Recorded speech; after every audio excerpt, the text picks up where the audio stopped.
Welcome back to Piers Uncensored. On any given day, there are a lot of news stories which make me very unhappy, not least to which Arsenal 0, Brighton 3. Well, we won't intrude into private grief. But they prove that common sense is dead. Just today, we learned that a biological man entered the 2015 female university boat race. No one was told. No one was allowed to ask. We were told that prison guards have been banned from calling prisoners convicts in case it upsets them. Upsets convicts. We're told that 10% of teenagers want to change gender, but a third of teenagers have been taught in schools that some women have penises. What is all this? Why is the world going so completely nuts? Well, my next guest is an expert on this phenomenon of the world going nuts. Professor Saad is the best-selling author of Parasitic Mind, How Infectious Diseases Are Killing Common Sense, and also the Saad Truth About Happiness. And he joins me now. Gad, thank you for coming on. So just to warm things up, I thought I'd play a little clip of you talking about me in 2018. Let's take a listen to this. Morgan is a treasonous cretin. I don't care about him as an individual, but I greatly care about his mindset, for it is the singular cause that has led us to the current conundrum that we face. Every day that idiots and enemies of reason, such as Morgan, have a voice in the public sphere is a day that we inch closer to violence.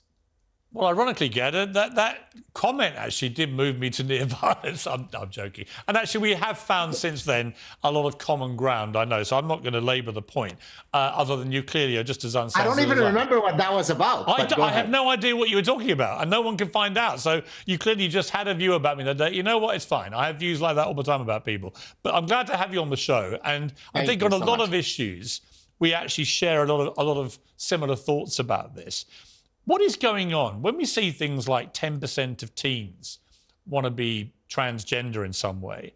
When you see that a male biological rower took part in a very high-profile race without anybody knowing that this was actually a man sitting in a female boat.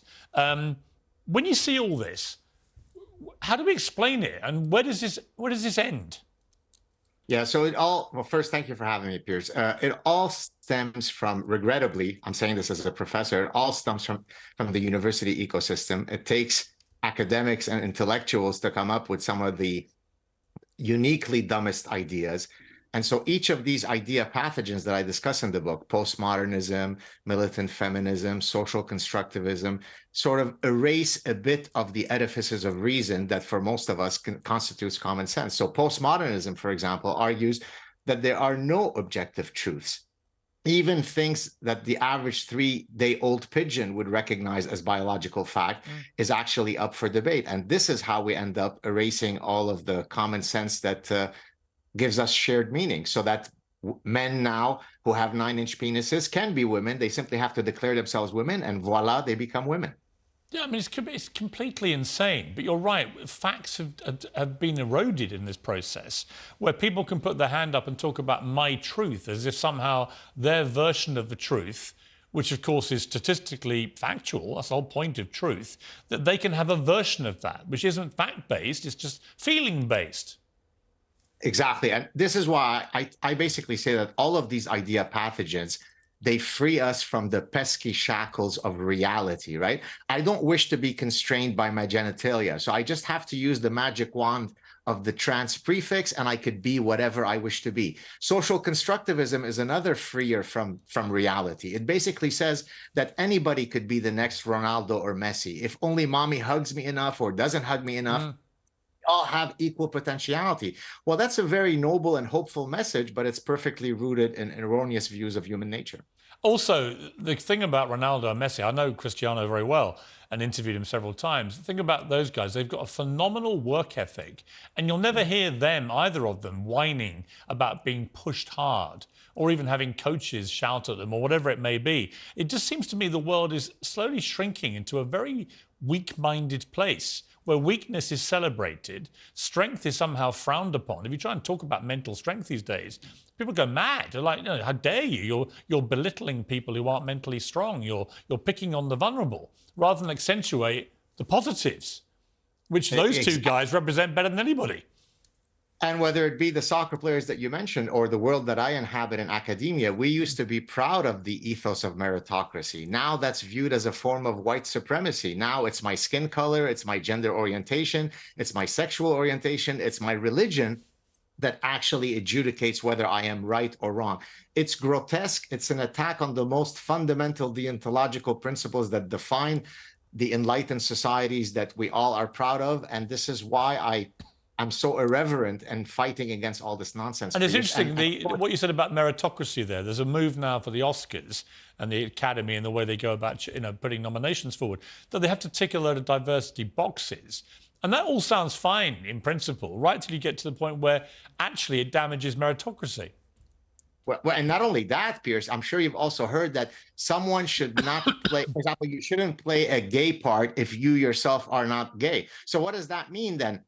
Sir Anthony Hopkins should not have played a sadistic serial killer in Silence of the Lambs because clearly he's not really a serial killer. It's insane. Well, not as far as we know. But yeah, I mean, you're right. I mean, who plays Hitler? Who plays a mafia boss, right? Does everyone in The Sopranos have to actually be an active member of the mafia? I mean, and also it never works the other way with these wokies, where you never hear them say, and of course the quid pro quo is that no gay person can play a straight part. They'll never say that. They want all their virtue signaling cake and eat it. Exactly. And, to your point earlier about victimhood, I come from Lebanon. I escaped execution in Lebanon. And it's folks like me who come to the West who are, completely befuddled by all of the whining. I think you were mentioning to your previous guest about him whining. I despise whining. What's beautiful about Messi and Ronaldo is this, notwithstanding their innate talent, they work hard to be the best that they can be. We need to return to that ethos. Yes, we need to start celebrating proper talent, proper work ethic, people who really want to put a shift in. I mean, the work from home fiasco in this country is getting completely out of hand with millions of people just basically giving up doing proper work. It's interesting you talk about professors there, because I think my favourite story of all the cancel culture stories involved an American professor who for 25 years had given a lecture about offensive language. And eventually a student complained about his use of offensive language in a lecture about offensive language. And he was fired for using offensive language, which he had used to illustrate the points he was making about offensive language. And at that point, I realized universities are being run by students, and the students, because of this warped mindset, are just running riot on campuses, and the campuses and the people put in charge of these students are just caving to every one of their whims and saying, okay, whatever you say goes.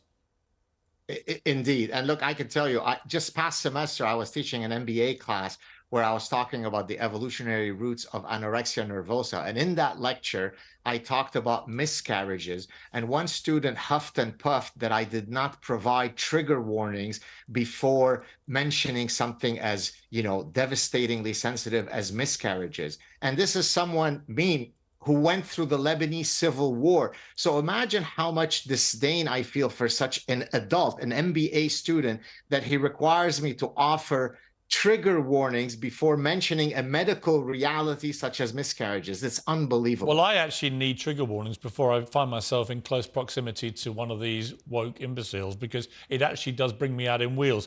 Gad, I could talk to you all night about this. I'm glad we've made up and we're friends again. Thank you so much. Please come back on Piers Morgan Uncensored again. I really enjoyed the chat. You're the best, and my apologies to Arsenal. Next year, they'll take it.